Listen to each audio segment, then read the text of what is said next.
السلام علیکم۔ Episode number 47۔ آج گھر میں کافی مہمان آئے ہوئے تھے جو کہ ڈنر کے بعد ہی واپس گئے تھے۔ زارا اور ماہم تو کافی تھک گئی تھیں، یوں لگتا تھا جیسے کوئی شادی والا گھر ہو۔ نوری بھی آج سارا کام ختم کر کے 9 بجے گھر لوٹی تھی۔ زارا دادی کے پاس ان کے کمرے میں تھی اور ماہم اپنے کمرے میں عشاء کی نماز پڑھ رہی تھی۔ نماز پڑھنے کے بعد وہ باہر لان میں آ کر ٹہلنے لگی۔ اسے نیند نہیں آ رہی تھی۔ اس نے زارا کو میسج کر کے باہر لان میں آنے کا کہا اور وہ باہر کی طرف بڑھ گئی۔ ماہم جو ہی لان میں پہنچی تو اسے کسی کے بات کرنے کی آواز آئی۔ ماہم متوجہ ہوئی، یہ آواز کچھ جانی پہچانی تھی۔ وہ متجسس سی آگے بڑھی تو اسے ارسلان کسی کے ساتھ محو گفتگو نظر آیا۔ وہ بہت مصروف انداز سے کسی سے بات کرنے میں مگن تھا کہ اسے اس کی آہٹ بھی محسوس نہ ہوئی۔ اس کی ماہم کی طرف پشت تھی۔ اسے دیکھ کر تو ماہم نے فوراً وہاں سے بھاگنا ضروری سمجھا۔ وہ واپس جانے کے لیے پلٹ بھی گئی، لیکن فون پر کسی لڑکی کا نام سن کر ماہم حیرت سے پلٹی تھی۔ ماہم کو اپنے کانوں پر یقین نہ آیا۔ آپ پریشان نہ ہو، پہلے میں نے کبھی آپ کا ساتھ چھوڑا ہے جو اب پیچھے ہٹوں گا؟ وہ کسی کو اپنے ہونے کا احساس دلا رہا تھا۔ ماہم کا دل زور سے دھڑکا۔ ٹھیک ہے، جیسے آپ کو بہتر لگے، بالکل ویسے ہی شادی کریں گے۔ اس معاملے میں بالکل بھی زبردستی نہیں کروں گا، جیسے آپ کی خواہش، ارسلان نے مبہم سا مسکراتے ہوئے کہا۔ لفظ شادی کا نام سن کر ماہم کے گلے میں ایک گلٹی سی ابھر کر مدروم ہوئی۔ انشاءاللہ میں وقت پر پہنچ جاؤں گا۔ حق مہر وغیرہ کے معاملات بھی میرے آنے پر طے کر لیں گے اور قاضی کا انتظام بھی میں خود کروں گا۔ اللہ حافظ۔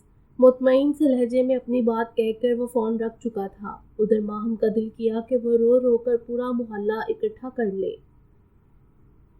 ارسلان حیدر اسے دھوکہ دے رہا تھا، وہ کسی اور سے شادی کر رہا تھا، اسی لیے دادی کی شادی آگے بڑھانے پر اسے کوئی اعتراض نہیں تھا، کیونکہ اب اس کا دھیان کہیں اور تھا۔ یہ سب وہ باتیں تھیں جو ماہم نے اس کی گفتگو سنتے ہوئے سوچی تھی، اور اس کا گہرا اثر لیتے وہ آنسو ضبط نہ کر پائی تھی۔ وہ بے یقینی سے اس کی پشت کو دیکھتے رو دی۔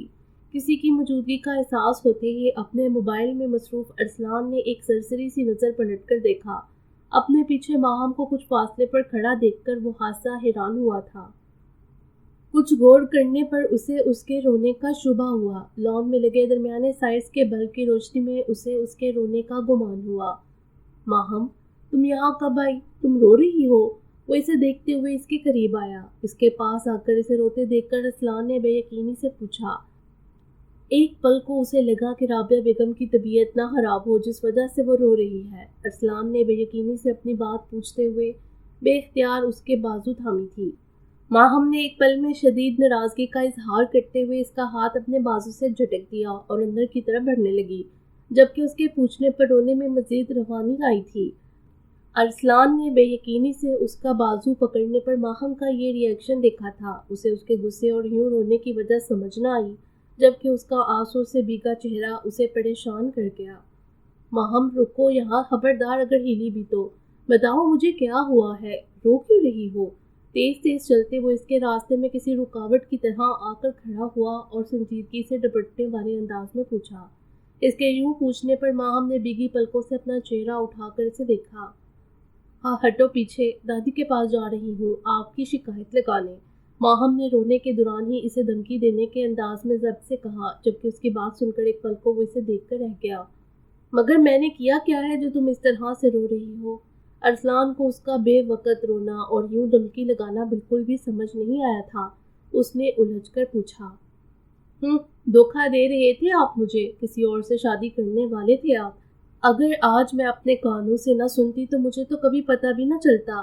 اسی لیے آپ کو دادی کے شادی آگے بڑھانے پر کوئی اعتراض نہیں تھا، کیونکہ آپ، ماہم نے بغیر ڈرے ایک ایک بات کہی، اپنی محبت میں شرک کا سوچ کر ہی اس کی جان پر بن آئی تھی۔ اسے بغیر کسی لحاظ کے احتجاج کیسے انداز میں کہا، جبکہ اس کا لہجہ دھیما تھا۔ آپ کیا بات پوری کرو، مجھے بھی تو پتہ چلے کہ تم میرے بارے میں کیا کیا سوچتی رہتی ہو۔ ارسلان نے اس کے خاموش ہونے پر اسپاٹ سے انداز پر دونوں بازو سینے پر باندھتے ہوئے بے لچک لہجے میں پوچھا۔ کیونکہ آپ کسی اور سے شادی کرنے والے تھے۔ ایک پل کے لیے اپنے منہ سے یہ بات کہتے ہوئے ماہم کا لہجہ لرزا تھا، مگر اپنی تکلیف پر ضبط کرتے وہ اپنی بات پوری کر گئی تھی۔ اس کی بات سے ایک پل کے لیے ارسلان کو عنایا مراد یاد آئی تھی، خود سے محبت کرنے والی دیوانی لڑکی، اور ایک یہ بھی تھی جو اس کے سامنے کھڑی تھی جس سے وہ محبت کرتا تھا۔ جانے وہ کس کی باتوں میں آ کر اسے اتنی بدگمان ہو گئی تھی۔ بس اتنا سا ہی اعتبار ہے مجھ پر؟ اس نے سادگی سے پوچھا۔ اگر یہ بات مجھے کوئی اور کہتا تو میں کبھی اعتبار نہ کرتی، مگر اپنی آنکھوں دیکھی اور کانوں سنی بات کو کون جھٹلا سکتا ہے؟ ماہم نے اپنے آنسو صاف کرتے ہوئے ضبط سے تکلیف دہ لہجے میں کہا، اچھا کیا سنا ہے تم نے، اور ایسا کیا دیکھ لیا جو تم میرے خلاف مقدمہ لے کر دادی کے پاس جانے کو تیار ہو؟ ارسلان ہنوز سنجیدگی سے اسے پوچھ رہا تھا۔ ماہم نے اس کے یوں استفسار کرنے پر شکوہ کناں نظروں سے اسے دیکھا۔ ابھی آپ کسی لڑکی سے فون پر بات نہیں کر رہے تھے کہ میرے آنے پر نکاح شروع کروانا اور وہ حق مہر؟ ماہم کو یہ بات کہتے ہوئے بہت برا لگا تھا، اور دوسری طرف ارسلان فوراً سیدھا ہوا۔ اسے تو جیسے یقین نہ آیا کہ جو اس نے اپنے کانوں سے سنا ہے وہ صحیح ہے۔ ماہم چھپ کر اس کی باتیں سن رہی تھی، اور اگر سن بھی رہی تھی تو اس کا اپنی سوچ کے مطابق مطلب اخذ کر کے اس سے بدگمان ہو گئی تھی، بلکہ دادی کو شکایت لگانے چلی تھی۔ پہلی بات، ماہم کسی کی باتیں چھپ چھپ کر سننا بہت بری بات ہوتی ہے۔ دوسری اور آخری بات، میں اپنے دوست کی والدہ سے بات کر رہا تھا جن کی بیٹی کی اس ہفتے شادی ہے۔ اس کے والد نہیں ہیں، اس لیے میں نے ان کی کچھ ذمہ داریوں کو اپنے سر لیا ہے، جس کے سلسلے میں ان سے بات کر رہا تھا۔ تمہارا مجھ پر اعتبار دیکھ کر اچھا لگا، ارسلان نے اپنی بات کی وضاحت دیتے ہوئے کہا، اور آخر پر خاصا شکوہ کا انداز اپناتے ہوئے اسے اس کی بے اعتباری جتائی۔ ماہم نے اس کی بات سے بے یقینی سے سر اٹھا کر اسے دیکھا۔ ارسلان جھوٹ نہیں بولتا تھا، یہ بات سب جانتے تھے۔ ارسلان کے چہرے پر اس کی بدگمانی سے خفگی کے تاثرات واضح تھے۔ ماہم کو شدید ندامت نے آن گرا۔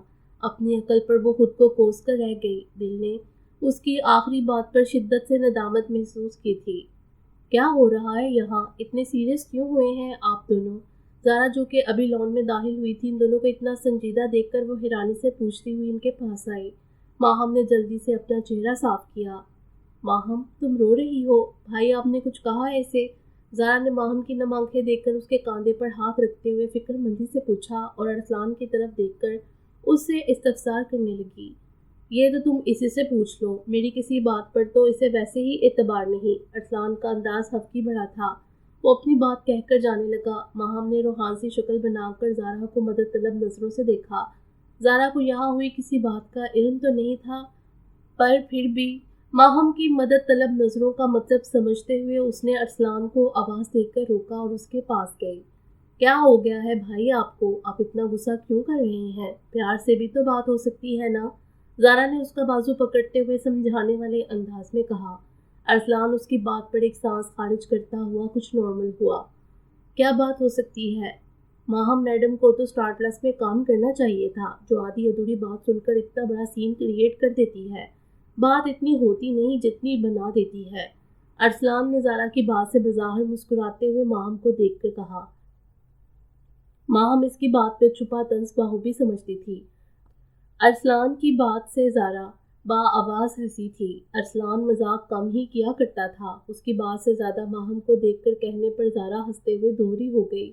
وہ ارسلان کا ماہم کو بات لگانا اچھے سے سمجھتی تھی۔ آپ کو بڑا پتہ ہے اسٹار پلس کے بارے میں؟ زارا نے اپنی ہنسی دباتے ہوئے چہکتے ہوئے انداز میں اسے دیکھ کر پوچھا۔ ہاں کل کسی کو دیکھا تھا بہت غور سے اسٹار پلس پر ڈرامہ دیکھتے ہوئے۔ ایک اور طنز، ماہم پہلو بدل کر رہ گئی۔ کل جب وہ لاؤنج میں بیٹھی چینل سرفنگ کر رہی تھی تو کچھ دیر کے لیے غلطی سے اس سے اسٹار پلس کا چینل لگ گیا۔ تبھی ارسلان وہاں سے گزر کر نعیم بیگم کے کمرے میں گیا تھا، مگر ماہم نہیں جانتی تھی کہ وہ اس پر اتنی نظر رکھتا ہے۔ وہ تو غلطی سے مجھ سے آن ہو گیا تھا، ورنہ مجھے کوئی شوق نہیں غیر مذہبی ڈرامے دیکھنے کا، ماہم نے دھیمی آواز میں منمناتے ہوئے کہا۔ تو میں کون سا اتنی سی بات پر تمہاری شکایت لگانے دادی کے پاس جا رہا ہوں؟ ارسلان کا جواب 1 منٹ سے پہلے موصول ہوا۔ ماہم چہرے پر ندامت لیے اسے دیکھ کر رہ گئی۔ زارا ان کی اس لڑائی سے بہت لطف اندوز ہو رہی تھی۔ وہ کبھی مسکراتے ہوئے ماہم کی طرف دیکھتی تو کبھی ارسلان کی طرف۔ آئی ایم سوری، اس کے پھر سے طنز کرنے پر ماہم کا انداز بات ختم کرنے والا تھا، جبکہ لہجے میں شرمندگی کا عنصر واضح تھا۔ اس سے پہلے ارسلان کچھ بولتا زارا جلدی سے بولی۔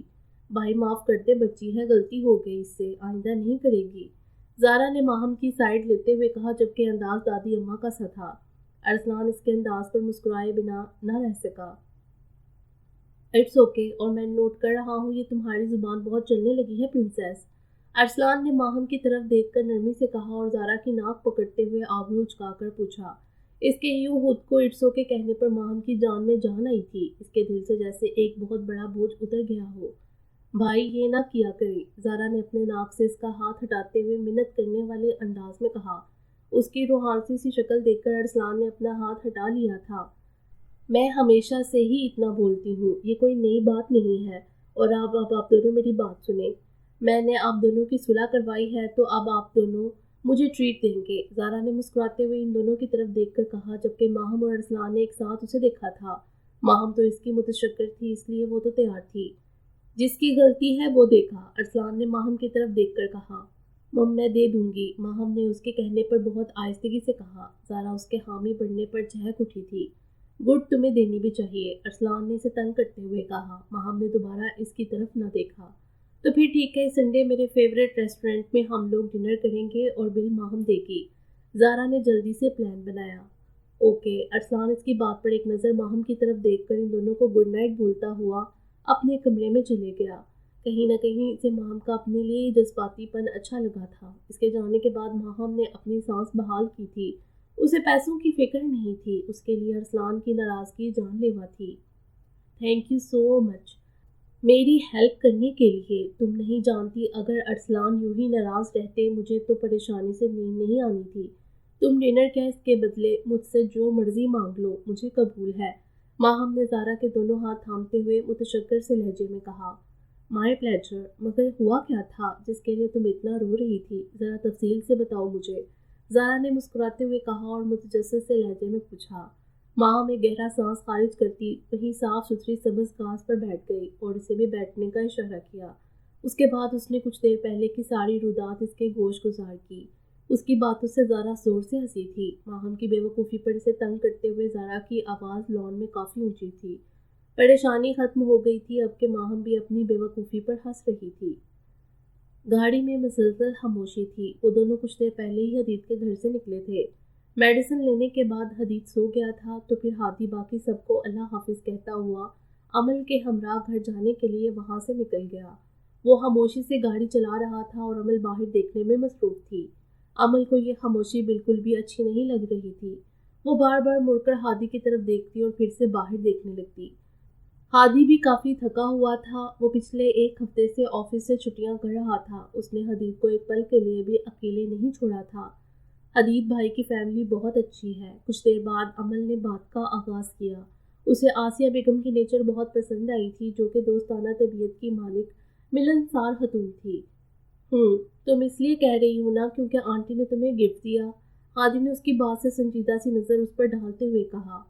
ہرگز نہیں، وہ تو آنٹی نے خود میرے اتنا منع کرنے کے باوجود مجھے یہ بریسلیٹ گفٹ کیا، ورنہ میرا ایسا کوئی ارادہ نہیں تھا، عمل نے فوری طور پر اس کی بات سے وضاحت دیتے ہوئے کہا۔ اس کے لاکھ منع کرنے کے باوجود آسیہ بیگم نے اسے گولڈ کا نازک سا بریسلیٹ گفٹ دیا تھا۔ ان کے گھر کا رواج تھا کہ وہ گھرائے مہمان کو خالی ہاتھ نہیں جانے دیتے تھے۔ اچھا، مجھے لگا شاید یہ بریسلیٹ تمہیں زیادہ ہی اچھا لگا جس کے توسط سے تم ان کے اتنے گن گا رہی ہو۔ ہادی نے شانے اچکاتے ہوئے اپنے خیال کا اظہار کیا۔ عمل اس کی بات سن کر ایک پل کو اسے دیکھ کر رہ گئی۔ وہ اسے سمجھتا کیا تھا؟ اتنی لالچی نہیں ہوں میں، الحمدللہ دنیا کی ہر نعمت موجود ہے میرے پاس۔ عمل کا انداز دبا ہوا تھا۔ اچھا، ہادی نے لفظ اچھا پر زور دیتے ہوئے اپنی مسکراہٹ چھپائی۔ وہ اسے چھیڑ رہا تھا اور وہی مزاج کے مطابق وہ چڑ بھی گئی تھی۔ جی، کتنی غلط سوچ ہے تمہاری، پتہ نہیں اتنا منفی کیسے سوچ لیتے ہو، عمل نے سر جھٹکتے ہوئے اسے غصے سے دیکھ کر کہا۔ ہاں تو تم بہت مثبت ہو نا، بہت عظیم سوچ کی مالک، بڑے دل والی، اس دنیا کی امیر ترین ڈاکٹر عمل فاطمہ۔ ہادی نے اسے مزید چڑھاتے ہوئے ایک ایک لفظ پر زور دیتے ہوئے کہا۔ الحمدللہ، یہ ساری خوبیاں ہیں مجھ میں، تمہاری طرح تھوڑ دل نہیں ہوں، عمل نے گردن اکڑا کر کہا۔ خوبیاں، ہادی نے اس کی بات سے منہ چڑانے والے انداز میں کہا۔ بہت دنوں بعد وہ پہلے کی طرح لڑ رہے تھے۔ یو نو وٹ، تم سے بات کرنا ہی فضول ہے، بندہ اپنا سر دیوار میں مار لے مگر غلطی سے بھی تمہیں مخاطب نہ کرے، عمل نے اس کے منہ چڑانے پر ضبط سے کہا۔ ابھی اس کی بات پوری بھی نہیں ہوئی تھی جب ہادی نے ایک جھٹکے سے گاڑی روکی۔ عمل کا سر ڈیش بورڈ پر لگتے لگتے بچا۔ اس نے حیرانی سے سر اٹھا کر اسے دیکھا۔ جاؤ کر لو شوق پورا۔ ہادی نے کسی سڑک کے کنارے گاڑی روکی تھی اور اس کی دیوار کی طرف ہاتھ کرتا ہوا گویا اسے ٹکر مارنے کا واضح اشارہ کیا تھا۔ عمل اس کی اس حرکت پر کھول کر رہ گئی۔ اس نے ایک نظر باہر دیوار پر اور پھر گردن موڑ کر اسے دان پیستے ہوئے دیکھا۔ تم کہو اور میں نہ مانوں، اب ایسا تو ہو نہیں سکتا۔ اس کے یوں خود کو گھورنے پر ہادی نے آنکھوں میں شرارت لیے اسے دیکھ کر کہا۔ اس کی آنکھوں میں موجود شرارت کو دیکھ کر عمل کا دل کیا اس کا سر کھول دے۔ بدتمیز۔ عمل ہزار ضبط کے باوجود بھی خود کو یہ کہنے سے نہ روک سکی اور ہفکی سے اپنا چہرہ دوسری طرف کر لیا۔ ادھر ہادی اس کی حرکت پر دل کھول کر ہنستا ہوا گاڑی دوبارہ سٹارٹ کرنے لگا۔ عمل نے دوبارہ اس بدتمیز کو نہیں دیکھا تھا، جبکہ وہ وقفے وقفے سے اس کے گاڑی میں گونجتے کہکے سن سکتی تھی، جو کہ وہ یقیناً اس کا مذاق اڑاتے ہوئے لگا رہا تھا۔ جانے رات کا کون سا پہر تھا جب شدید پیاس کے زیر اثر اس کی آنکھ کھلی۔ پورا کمرہ اندھیرے میں ڈوبا ہوا تھا۔ اپنی آنکھوں کو مسلتا ہوا وہ اپنے بائیں کندھے پر ہاتھ رکھتا ہوا اٹھ کر بیٹھا تھا۔ ذرا سا ہاتھ بڑھا کر سائڈ ٹیبل پر پڑا لیمپ آن کیا تو تاریکی میں ڈوبے کمرے میں روشنی پھیل گئی۔ ٹیبل پر پڑے جگ سے پانی گلاس میں ڈالتے ہوئے اس نے ایک ترچھی نظر صوفے پر نیم دراز سوئے میل نرس کو دیکھا، جسے اس کے بارہا منع کرنے کے باوجود بھی مصطفیٰ صاحب نے اس کے لیے رکھا تھا، تاکہ اگر اسے کسی بھی چیز کی ضرورت ہو تو وہ اسے کہہ دے۔ حدید کو اس میل نرس کی بالکل بھی ضرورت نہیں تھی، مگر مصطفیٰ صاحب کے بارہا کہنے پر وہ خاموش ہو گیا تھا۔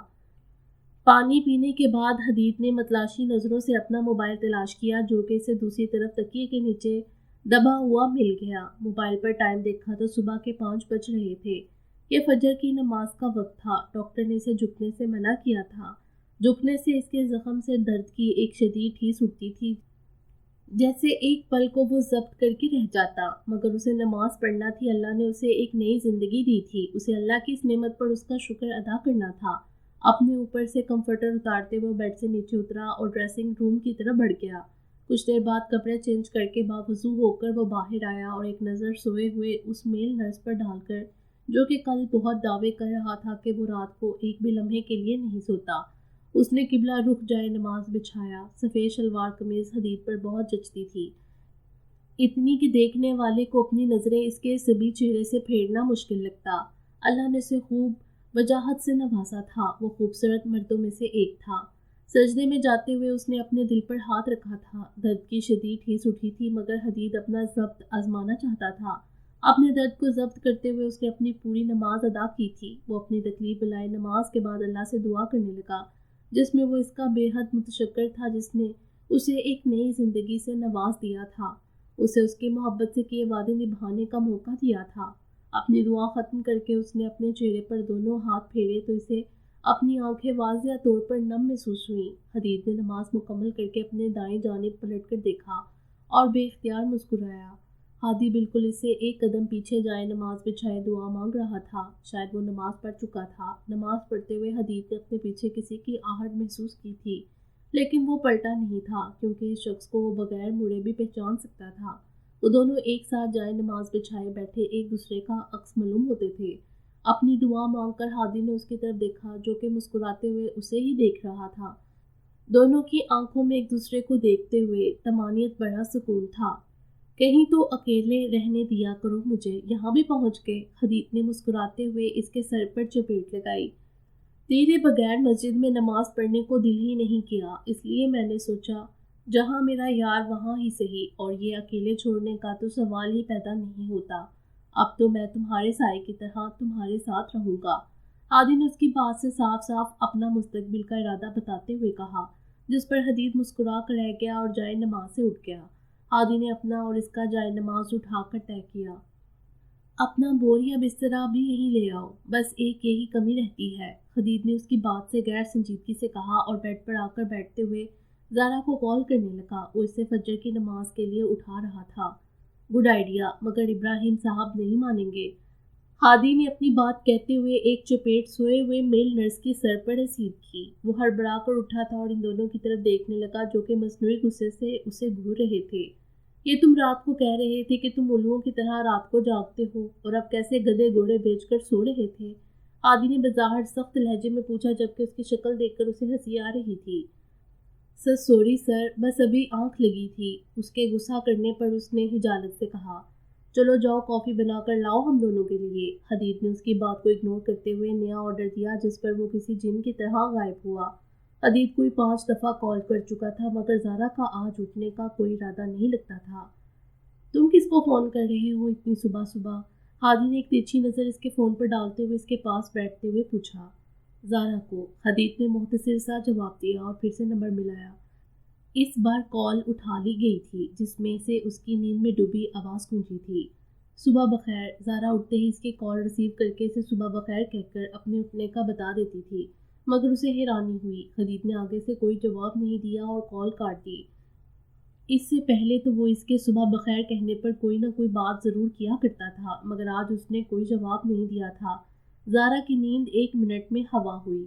اس نے حیرت سے موبائل کو دیکھا۔ نماز کا ٹائم کم تھا اس لیے اس نے پہلے نماز پڑھنے کو فوقیت دی جبکہ بعد میں وہ پوچھنے کا ارادہ رکھتی تھی، یہ تمہیں اتنی صبح صبح بیوی ہی یاد آ گئی کہ اسے فون کرنے بیٹھ گئے؟ تم پورا جوڑو کا غلام ثابت ہو گئے۔ ہادی نے اس کی بات سے آبرو چکا کر پوچھتے ہوئے شرارتی انداز میں کہا۔ شٹ اپ ہادی، میں اسے نماز کے لیے اٹھا رہا تھا۔ حدید نے اس کی بات سے دانت کچکچا کر کہا، تاریخ میں لکھا جانا ہے ایسا پیار، تم دونوں نے تو ہیر رانجھا کو بھی پیچھے چھوڑ دیا، کیا محبت ہے بھائی، واہ۔ ہادی کا انداز داد دینے والا تھا۔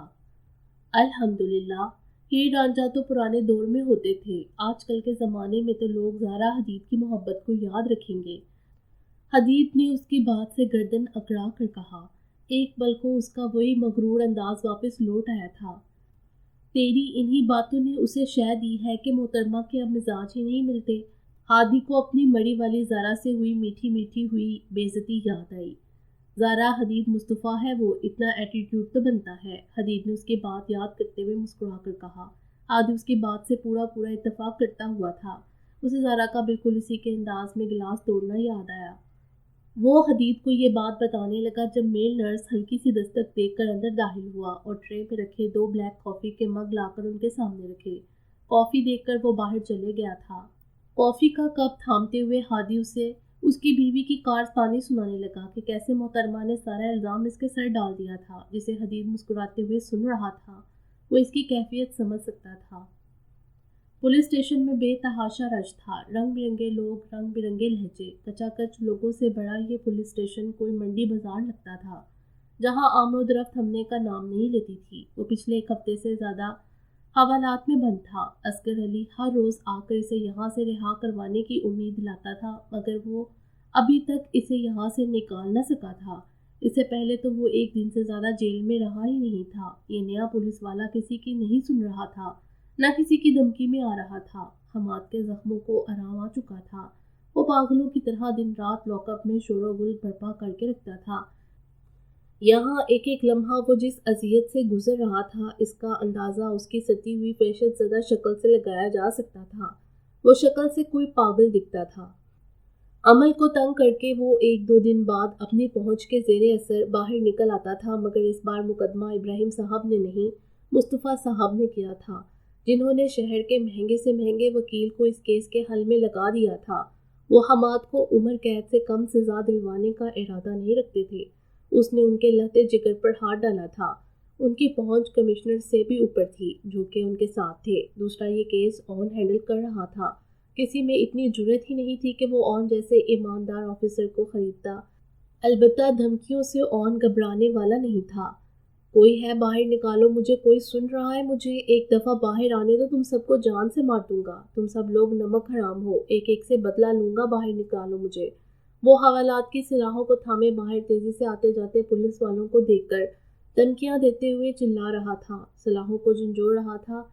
ایسا دورہ اسے پچھلے 1 ہفتے سے پڑ رہا تھا۔ اپنی ذہنی کیفیت سے تنگ آ کر وہ یوں ہی بے بسی سے چلانے لگتا تھا، سنائی نہیں دے رہا، مجھے باہر نکالو، تم لوگ ابھی جانتے نہیں ہو مجھے، تم جیسے 2 ٹکے کے پولیس والوں کو میں اپنی جیب میں لے کر گھومتا ہوں، کھولو اسے، اس نے ہذیانی انداز میں چیختے ہوئے کہا۔ آن راؤنڈ پر تھا اور حماد کی بدقسمتی تھی کہ وہ اس کی بکواس سن چکا تھا۔ اپنے ساتھ موجود کانسٹیبل کو اشارہ کرتے ہوئے وہ اس طرح بڑھا تھا۔ عزت راس نہیں ہے تمہیں، کیوں کتوں کی طرح بھونک رہے ہو؟ آن نے سخت لہجے میں اسے گھورتے ہوئے پوچھا۔ باہر نکالو مجھے یہاں سے، میرے وکیل کو بلاؤ، مجھے اس سے بات کرنی ہے۔ حماد نے اب کی دفعہ اپنا لہجہ کچھ نارمل رکھا، جبکہ لہجہ اب بھی تحقمانہ تھا۔ تمہارے باپ کا نوکر نہیں ہوں، سمجھے؟ اور یہاں سے باہر نکلنے کا خیال تو اب تم اپنے دماغ سے نکال دو۔ اس بار تم نے جس پر ہاتھ ڈالا ہے نا، اس کا باپ تمہیں زمین میں زندہ گاڑ کر ہی دم لے گا۔ یہ تو شکر کرو کہ اسے کچھ ہوا نہیں، ورنہ تمہیں سب سے پہلے میں جان سے مار دیتا۔ اون نے قہر آلود نظروں سے اسے دیکھتے ہوئے کہا۔ حماد کا چہرہ ایک پل کے لیے تاریک ہوا تھا۔ میں نے کسی کو نہیں مارا، مجھے باہر نکالو یہاں سے، میری پہنچ بہت اوپر تک ہے، میں تم سب کو دیکھ لوں گا۔ اب کی بار اس کا لہجہ کمزور تھا، اسے واقعی اپنا یہاں سے نکلنا مشکل لگ رہا تھا۔ اس کے وکیل روز اسے حالی تسلی دے کر نکل جاتے تھے، جبکہ اس کے خلاف کوئی ایک نہیں جانے کتنے کیس کھل گئے تھے۔ اون تو کب سے حدید کے کہنے پر اس کے خلاف ثبوت اکٹھے کرنے میں مصروف تھا۔ اب تک تمہیں تمہاری پہنچ کا اندازہ ہو گیا ہوگا۔ اون کا لہجہ مذاق اڑاتا تھا۔ ویسے حدید نے تمہیں کافی پیار سے سمجھایا بھی تھا کہ ہادی کی فیملی سے دور رہو، مگر تم وہی صدا کے ڈیٹھ۔ کسی نے صحیح کہا ہے کہ کتے کی دم کبھی سیدھی نہیں ہوتی۔ اس نے اس کی ٹانگ کی طرف اشارہ کرتے ہوئے اپنی بات کہی۔ حماد کا چہرہ ایک پل کے لیے دھواں دھواں ہوا تھا۔ اسے بے اختیار وہ ماسک والا لڑکا یاد آیا تھا جس نے اسے مار مار کر ادموا کر دیا تھا۔ اس نے مارا تھا مجھے؟ حماد نے بے یقینی سے پوچھا۔ بے اختیار اسے اس لڑکے کی گرے آنکھیں یاد آئیں۔ ہاں، اس کے علاوہ اور کر بھی کون سکتا ہے؟ تم جیسے چوہے کو اس نے دھویا تھا، لیکن تم بہت ڈھیٹ نکلے۔ آج سے وقت گننا شروع کر دو حماد اصغر، تمہارا برا وقت شروع ہو چکا ہے، اب تمہیں اللہ کے علاوہ کوئی نہیں بچا سکتا۔ 3 دن بعد کورٹ میں تمہاری پیشی ہے اور جیت سچائی کی ہوگی انشاءاللہ۔ تمہارے وہ کتے بھی تمہیں بچا نہ سکیں گے۔ اس پر تقریباً دھماکہ کرتے ہوئے وہ وہاں سے چلے گیا تھا۔ حماد کو لگا جیسے جیل حوالات کی چھت اس کے سر پر آن گری ہو۔ اس نے بے اختیار اپنا سر دونوں ہاتھوں میں تھام لیا تھا۔ نہیں، ایسا ہو سکتا؟ عمل کی وجہ سے ہوا ہے یہ سب، اسے میں جان سے مار دوں گا۔ حماد پاگلوں کی طرح چیختے ہوئے اپنے بال نوچ رہا تھا۔ اللہ کی طرف سے اس کی گی گئی دراز سی رسی کھینچ لی گئی تھی۔ اس نے ایک یتیم لڑکی کو بے حد ستایا تھا، اس پر ظلم کیا تھا، ناحق اس پر الزامات لگائے تھے، جیتے جی اسے جان سے مارنے کے قریب پہنچا دیا تھا۔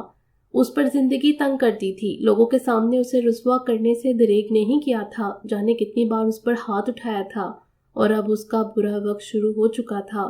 اللہ کی طرف سے دی گئی مہلت ختم ہو چکی تھی، عمل کو اس کے صبر کا پھل ملنے والا تھا۔ یہ حماد کی سزا کا وقت تھا۔ اللہ کی طرف سے دی گئی مہلت رہتے سنبھل جانا ہر کسی کے نصیب میں نہیں ہوتا۔ کچھ بدبخت اس مہلت کو بھی گوا دیتے ہیں جس کے بعد ذلیل و رسوائی کے سوا ان کے ہاتھ کچھ نہیں آتا۔ لاؤنج میں کافی رونق لگی ہوئی تھی۔ کچھ ہی دیر پہلے نورین بیگم، زارا اور ماہم شاپنگ سے لوٹے تھے۔ نورین بیگم صوفے پہ بیٹھی دادی کو ساری چیزیں شاپنگ بیگ سے نکال کر دکھا رہی تھیں۔ زارا صوفے پر نیم دراز سے بیٹھی ہوئی تھی، وہ چہرے سے کافی تھکی تھکی لگ رہی تھی۔ ماہم نورین بیگم کی مدد کر رہی تھی۔ رابعہ بیگم ان کی آوازیں سن کر اپنے کمرے سے باہر نکلی تھی اور آ کر ان کے پاس ہی لاؤنج میں بیٹھ گئی۔ وہ ان کی خریدی ہوئی چیزیں دیکھنے کے لیے متجسس تھیں۔ ان کی آج کل طبیعت ٹھیک نہیں رہتی تھی، جس کی وجہ سے وہ شاپنگ پر کم ہی جایا کرتی تھیں۔ کچھ دیر تک لاؤنج میں شاپنگ دیکھے دکھانے کا کام جاری رہا، جس کے بعد نوری چائے لے آئی۔ نورین بیگم کے کہنے پر وہ سارا سامان ان کے کمرے میں چھوڑ آئی۔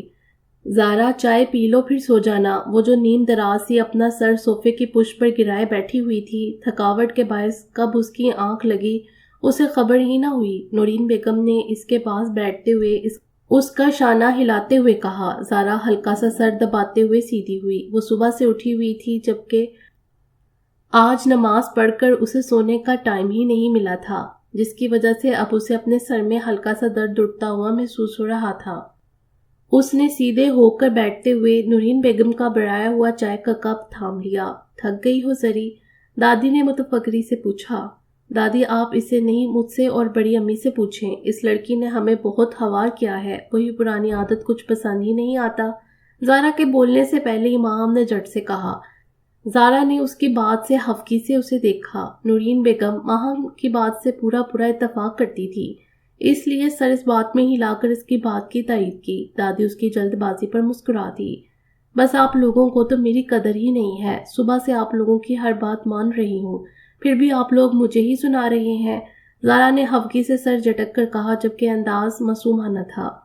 کیوں نہیں بھائی، ہمارا تو دل نہیں چڑھتا اپنی بیٹی کا حسین چہرہ دیکھے بغیر۔ حیدر صاحب نے لاؤنج میں داخل ہوتے ہوئے مسکرا کر کہا۔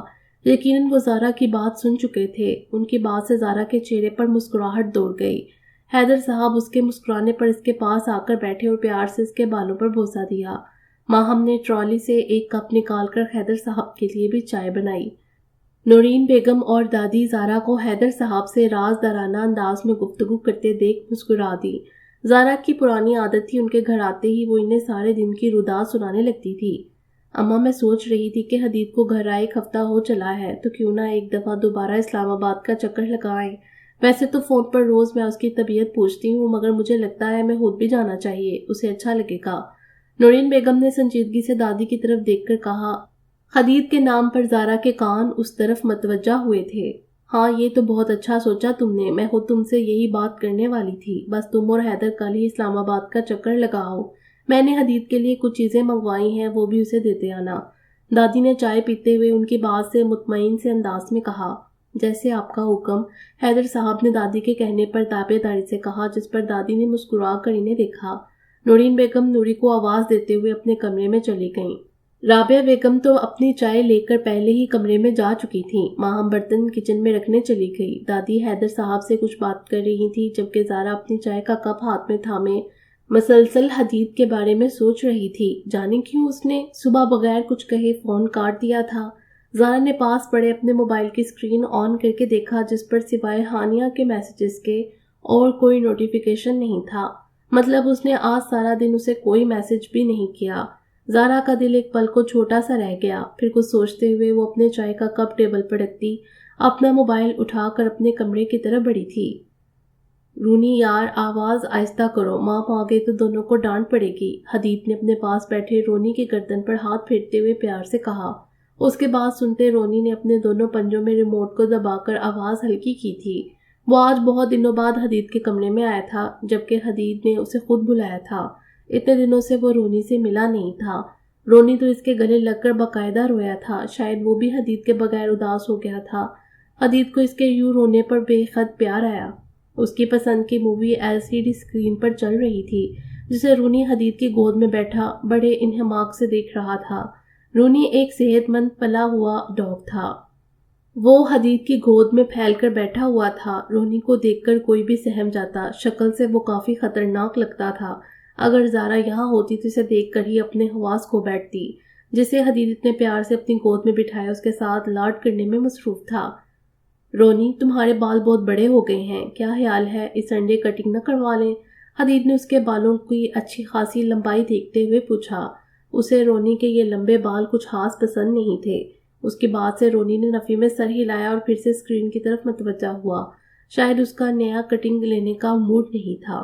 کم آن رونی، میری بیوی تمہارے اتنے بڑے بڑے بال دیکھ کر ڈر جائے گی، کچھ تو خیال کرو۔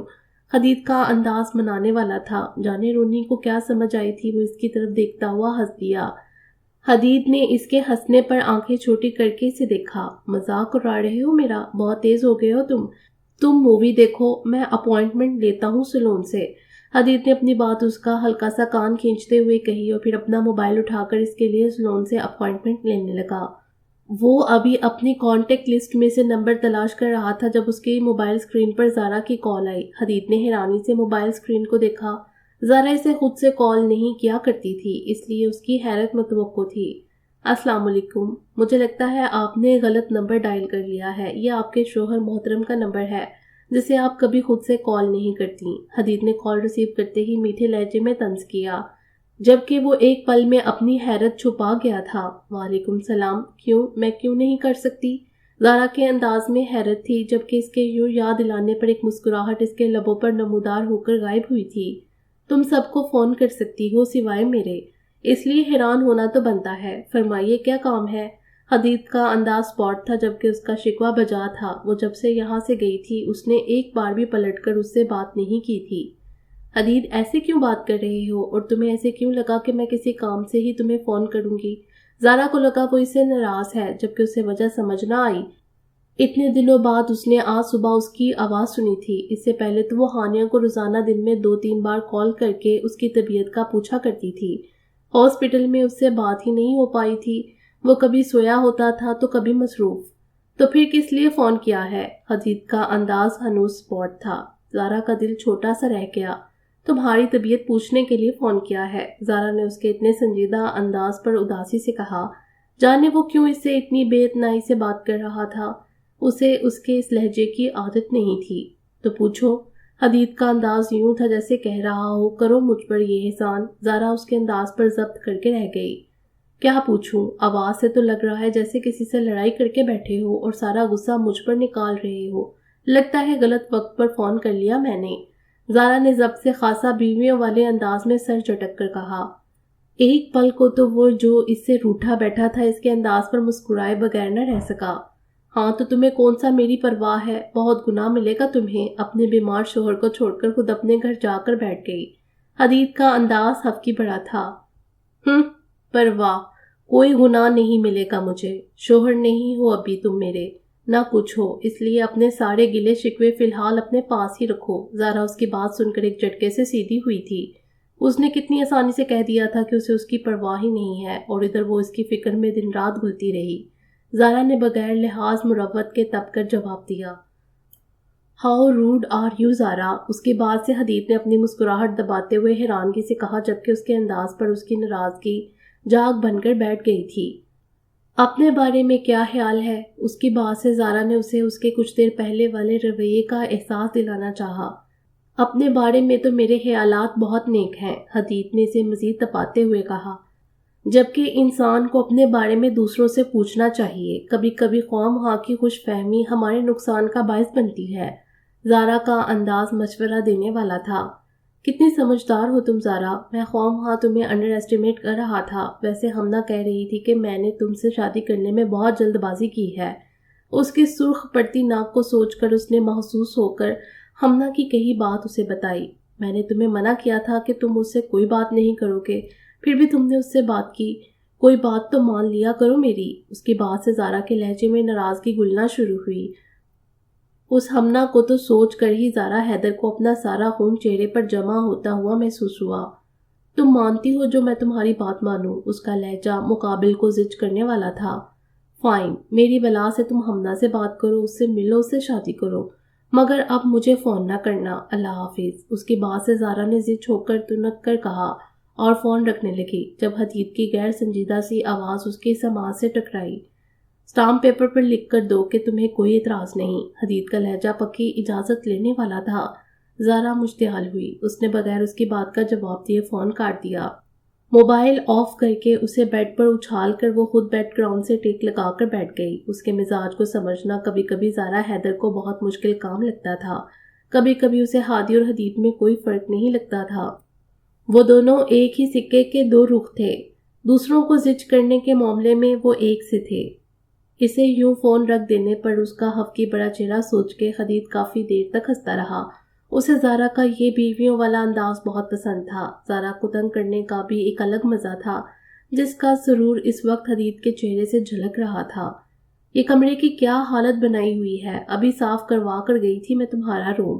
حدید کیا بچپنا ہے یہ؟ آسیہ بیگم نے کمرے کی بگڑی ہوئی حالت دیکھ کر ہفکی سے کہا۔ کچھ دیر پہلے وہ ملازمہ سے کہہ کر اس کا کمرہ صاف کروا کر گئی تھیں۔ رونی نے آ کر اچھی خاصی چیزیں بکھیر دی تھیں، بیڈ شیٹ بھی آدھی زمین کو سلامی دے رہی تھی۔ چلو رونی، لان میں جاؤ تم، بہت عیاشی ہو گئی۔ آسیہ بیگم نے اسے بیڈ پر چڑھا دیکھ کر ڈپٹتے ہوئے کہا۔ رونی نے منہ لٹکا کر حدید کی طرف دیکھا تھا۔ حدید نے اسے آنکھوں ہی آنکھوں میں کوئی اشارہ کیا تھا، جس کا مطلب سمجھتے ہوئے وہ تیزی سے بھاگتا ہوا اس کے کمرے سے نکل گیا۔ موم، پیار سے بات کیا کریں، آپ نے اس کا موڈ خراب کر دیا۔ حدید نے ان کی آنکھوں میں واضح غصہ دیکھتے ہوئے بات کا رخ بدلتے ہوئے کہا۔ تمہارا کمرہ یوں دوبارہ بکھرا دیکھ کر جو میرا موڈ خراب ہوا ہے، اس کا کیا؟ آسیہ بیگم نے ہفکی سے برجستہ جواب دیا۔ آج تو سبھی انگارے چبا رہے تھے۔ کچھ دیر پہلے زارا حیدر سے وہ میٹھی میٹھی سن چکا تھا، اور اب آسیہ بیگم اسے سناتے ہوئے اس کے کمرے کی چیزیں سمیٹ رہی تھیں۔ حدید نے سر کھجاتے ہوئے اپنا سارا دھیان اپنے سیل فون پر مشغول کر لیا۔ موم، اس کی آئیز بالکل انائی کی طرح ہیں، اور اس کے بال بھی انائی کی طرح کرلی ہیں۔ امان کے لہجے میں شوق تھا۔ اس نے پیار سے اپنی گود میں موجود 2 ماہ کی چھوٹی سی بچی کی آنکھوں کی پلکوں کو چھو کر دیکھا۔ اس کے سر سے ہلکی سی ٹوپی اتار کر اس کے گنگریالے بالوں کو دیکھ کر وہ خوشی سے بولا تھا، یہ پوری کی پوری ہماری انایا کی کاپی ہے۔ نازو نے اس کے پاس آ کر چھوٹی سی انایا کے ماتھے پر بوسہ دیتے ہوئے کہا، آپ انایا کو مس کرتی تھی نا، تو دیکھ لو اللہ نے آپ کو آپ کی انایا واپس کر دی۔ حارث نے مسکراتے ہوئے امان کی طرف دیکھ کر کہا، جس پر امان خوشی سے کھل اٹھا۔ چلو امان، اب اسے مجھے دو اور آپ جا کر فریش ہو جاؤ، آپ کے قاری صاحب آنے والے ہیں۔ نازو نے احتیاط سے اس کے ہاتھ سے سوئی ہوئی انایا کو لیتے ہوئے کہا۔ امان کا بالکل بھی موڈ نہیں تھا ابھی اپنی چھوٹی بہن کو چھوڑ کر جانے کا، لیکن اس کی مجبوری تھی کیونکہ یہاں حارث موجود تھا۔ وہ حارث کی موجودگی میں بالکل بھی ضد نہیں کیا کرتا تھا، جانتا تھا کہ حارث پڑھائی کے معاملے میں کوئی رعایت نہیں دیتا۔ انایا کو نازو کو پکڑا کر وہ جلدی واپس آنے کا کہہ کر وہاں سے چلے گیا۔ اسے دیکھیے اب کتنے مزے سے سو رہی ہے اور رات بھر اس کا سونے کا کوئی موڈ نہیں ہوتا۔ نازو نے اس کا ننھا سا ہاتھ محبت سے چومتے ہوئے کہا۔ حارث نے ایک مسکراتی نظر اپنی 2 ماہ کی بیٹی پر ڈالی۔ ویسے میں دیکھ رہا ہوں جب سے انایا آئی ہے تم مجھے اور امان کو تو کوئی لفٹ ہی نہیں کرواتی، سارا دن اپنی بیٹی کو لیے بیٹھی رہتی ہو۔ حارث نے اپنا لیپ ٹاپ بند کرتے ہوئے شکوہ کناں انداز میں کہا۔ آپ میری بیٹی سے جیلس ہو رہے ہیں؟ نازو نے مسکراتے ہوئے پوچھا۔ انایا کا ہاتھ اس نے اپنے ہاتھ میں تھام رکھا تھا۔ میری نہیں ہماری بیٹی کہو، اور میں اپنی بیٹی سے کیوں جیلس ہوں گا؟ میں تو تمہیں یہ احساس دلانا چاہ رہا ہوں کہ اس کے علاوہ بھی بہت سے لوگوں کو تمہاری توجہ کی ضرورت ہے۔ حارث نے انایا کے ماتھے پر بوسہ دیتے ہوئے پیار سے کہا۔ یہ میرے بس میں نہیں ہے حارث، آپ نہیں جانتے انایا کے بعد کیسے میں نے ایک ایک لمحہ تکلیف میں گزارا ہے۔ مجھے انایا کا چہرہ بھولتا ہی نہیں تھا، یوں لگتا تھا جیسے وہ میرے آس پاس ہے، بس نظروں سے اوجھل۔ مجھے لگتا تھا کہ میں کبھی دوبارہ زندگی کی طرف نہیں لوٹ پاؤں گی، لیکن اللہ نے مجھے اپنی اس نعمت سے نواز کر جس سے میرے دل کی بے چینی، بے سکونی ختم کر دی ہو۔ یہ ہو بہو انایا ہے۔ انایا بچپن میں بالکل ایسی ہی تھی۔ میرا دل کرتا ہے میں اسے ایک پل کے لیے بھی خود سے دور نہ کروں، اس کے سائے کی طرح اس کے ساتھ رہوں۔ جو غلطی موم نے کی وہ میں کبھی دہرانا نہیں چاہتی۔ اولاد صرف آزائشوں کی ہی نہیں، والدین کے وقت کی بھی، ان کی محبت کی، ان کی شفقت کی بھی ضرورت ہوتی ہے، اور یہ بات مجھے انایا کے جانے کے بعد سمجھ آئی ہے۔ نازو اپنی بات کہنے کے دوران ایک بار پھر انایا کو یاد کر کے رو دی۔ انایا کے ڈیتھ کے بعد نازو بالکل زندگی سے دور ہو گئی تھی۔ اس کے لیے اپنی جوان بہن کا صدمہ بہت بڑا تھا۔ وہ اس حقیقت کو ایکسیپٹ نہیں کر پا رہی تھی جبکہ امان کے بعد ان کی دوسری اولاد نے جیسے انایا کی کمی پوری کر دی تھی۔ یہ بچی ہو بہو انایا کی کاپی تھی جسے انایا کو واپس اس دنیا میں بھیج دیا گیا ہو۔ اس چھوٹی سی انایا کو اس دنیا میں آئے 2 ماہ ہو گئے تھے۔ مراد صاحب اور رائمہ بیگم کی بے رنگ زندگی میں جیسے ایک خوشی کی لہر دوڑ گئی ہو۔ وہ ہر ہفتے یہاں چکر لگاتے اور گھنٹوں اسے اپنی گود میں لیے اسے پیار کرتے۔ کتنی عجیب بات تھی نا، جو مقام، جو محبت انایا کو اس کی زندگی میں نہ مل سکی، وہ اس کی جگہ اس کی ہم نام اس بچی کو ملتی تھی۔ شاید ساری بات ہی نصیب کی ہوتی ہے۔ نازو کے لیے آئمہ بیگم کی زبان پر صرف ایک ہی بات ہوتی تھی کہ وہ کبھی بھی اس جیسی ماں نہ بنے۔ ان کا ملال بہت بڑا تھا۔ تم ایک بہت اچھی ماں ہو نازو، اس گرد کو اپنے دل سے نکال دو اور خوش رہا کرو۔ جو بھی ہوا اس میں تمہارا کوئی قصور نہیں تھا۔ حارث نے اس کے ہاتھ چہرے سے ہٹاتے ہوئے اپنے ہاتھوں میں تھام کر پیار سے کہا۔ Thank you Haris. اس کے ٹشو بڑھانے پر اس نے اسے ٹشو تھامتے ہوئے بیگی آنکھوں سے کہا۔ اس کی حارث سے لو میرج تھی۔ ان کی شادی کو 5-6 سال ہو چکے تھے۔ نازو اپنے فیصلے پر بے حد خوش تھی۔ یہ کس لیے؟ حارث نے اس کے آنسو صاف کرتے ہوئے پوچھا۔ مجھے اپنا ہمسفر بنانے کے لیے، نازو نے اس کی طرف دیکھ کر نم سے لہجے میں کہا جس پر حارث کی مسکراہٹ بے ساختہ تھی۔ وہ جواب دیتا جس سے پہلے ننھی سی انایا نے رو کر اپنی مداخلت کرتے ہوئے ان دونوں کو اپنی طرف متوجہ کیا۔ وہ اٹھ چکی تھی۔ نازو اسے اٹھائے چپ کروانے لگی تو حارث امان کو دیکھنے چلا گیا جس کی آوازیں لاؤنج سے آ رہی تھیں۔ یقیناً وہ فریش ہونے کے بجائے اپنی دادی کے ساتھ باتوں میں مصروف ہو گیا تھا۔ اندھیری راتوں کا ہجر تمام ہوا، اندھیری راتوں کا ہجر تمام ہوا، عمر تمام ہوئی، میرا قصہ تمام ہوا۔ ہر سو خاموشی ہی خاموشی پھیلی ہوئی تھی۔ یہاں ایک الگ ہی جہاں آباد تھا۔ یہاں صرف ہم بات کر سکتے تھے جبکہ ہمارا مخاطب ہمیں جواب نہیں دے سکتا تھا۔ ارد گرد اکا دکا لوگ تھے۔ وہ آج پھر کسی کا کہا پورا کرنے پورے 1 مہینے بعد اس سے ملنے آیا تھا، اس کی یک طرفہ محبت کا احترام کرتے ہوئے اس کے پاس آیا تھا۔ پچھلے 2 سال سے اس کا یہی معمول تھا، وہ ہر مہینے یہاں آیا کرتا تھا۔ اس کے چہرے پر بلا کی سنجیدگی تھی۔ دونوں ہاتھ اٹھا کر فاتحہ پڑھنے کے بعد اس نے اپنے ہاتھ چہرے پر پھیرے تھے۔ جانے کیوں وہ جب بھی یہاں آیا کرتا ہے دل پر ایک عجیب سا بوجھ پڑنے لگتا ہے، دل میں ایک عجیب سا احساس ندامت سر اٹھانے لگتا تھا۔ اس کی طبیعت بوجھل سی ہونے لگتی تھی، لیکن وہ اس کی آخری خواہش کا احترام کرتا تھا۔ اس جگہ ایک عجیب سی دل فریب خوشبو پھیلی ہوئی تھی۔ یہ خوشبو صرف اس کی قبر کے پاس سے اٹھتی تھی، اس کی قبر سے اٹھتی تھی۔ پچھلے 2 سال سے وہ جب بھی یہاں آتا یہ خوشبو سے اپنے حصار میں لینے لگتی تھی۔ کچھ دیر ساکت نظروں سے اس کی صاف ستھری پکی قبر کو دیکھنے کے بعد اپنی آنکھوں میں آئی نمی کو چھپائے وہ بوجھل قدموں کے ساتھ آگے بڑھ گیا۔ قبر پر لگی بڑی سی چکنی ماربل کی سلیٹ پر سیاہ رنگ میں لکھا عنایہ مراد کا نام جگمگا رہا تھا۔ وہ خاموشی سے آ کر اپنی گاڑی میں بیٹھ گیا اور اپنا سر اسٹیئرنگ وہیل پر جما دیا۔ یہاں آنے کے بعد کچھ دیر کے لیے وہ خود کو بہت بے بس محسوس کیا کرتا تھا۔ وہ اپنی گاڑی میں سامان رکھ کر جیسے ہی فارغ ہوا تو ایک آخری نظر اس چھوٹے مگر خوبصورت اپارٹمنٹ پر ڈالنے کے بعد وہ جیسے ہی اپنی گاڑی کی طرف بڑھنے لگا، پیچھے سے اسے کسی نے آواز دی تھی۔ اس نے حیرت سے مڑ کر دیکھا، جہاں عنایہ مراد کا ڈرائیور کھڑا تھا۔ وہ ہر جگہ عنایہ کے ساتھ ہی جایا کرتا تھا۔ وہ اس کا ڈرائیور کم باڈی گارڈ زیادہ تھا۔ ارسلان کے پلٹ کر دیکھنے کے بعد وہ اس کے پاس آیا تھا۔ یہ میم نے آپ کے لیے دیا تھا، انہوں نے مجھے کہا تھا کہ جس دن آپ کا یہاں پر آخری دن ہو اس دن میں یہ خط آپ کو دے دوں۔ شاید ان میں خود سے ہی ہمت نہیں تھی آپ کو یہ خط دینے کی، اور دیکھیں آج وہ ہمارے درمیان موجود ہی نہیں۔ ڈرائیور کا لہجہ افسردہ تھا۔ اس گھر کے سبھی ملازم عنایہ کے احسانوں، اس کی عنایتوں سے اس کے گرویدہ تھے۔ ارسلان نے بغیر کچھ کہے اس سے وہ خط لے لیا تھا اور اس کے شانے پر ہاتھ رکھ کر گویا حوصلہ دیتے ہوئے وہ اپنی گاڑی میں بیٹھ کر فیصل آباد کے لیے روانہ ہو گیا۔ یہاں آ کر وہ کئی دن تک شدید بخار کے زیر اثر رہا تھا۔ عنایہ کی ناگہانی موت اس کے لیے ناقابل یقین تھی۔ کچھ دنوں بعد اپنی الماری سے کچھ تلاشتے ہوئے اسے عنایہ کا دیا ہوا خط ملا، جسے وہ یہاں آنے کے بعد اپنی الماری میں رکھ کر بھول گیا تھا۔ ارسلان نے ایک سانس خارج کرتے ہوئے اس خط کو اٹھایا اور کھول کر پڑھنا شروع کیا۔ السلام علیکم، میں جانتی ہوں آپ کو روکنا میرے بس میں نہیں ہے، اور شاید میرا یوں خط لکھنا بھی آپ کو پسند نہ آئے، لیکن آپ کو پتہ ہے جب کوئی کسی کی محبت میں قید ہو اور اس پر تضاد کہ وہ محبت بھی یک طرفہ ہو، بے بسی کی تکلیف کی انتہا ہوتی ہے جب آپ کے سارے جذبات صرف یک طرفہ ہوں۔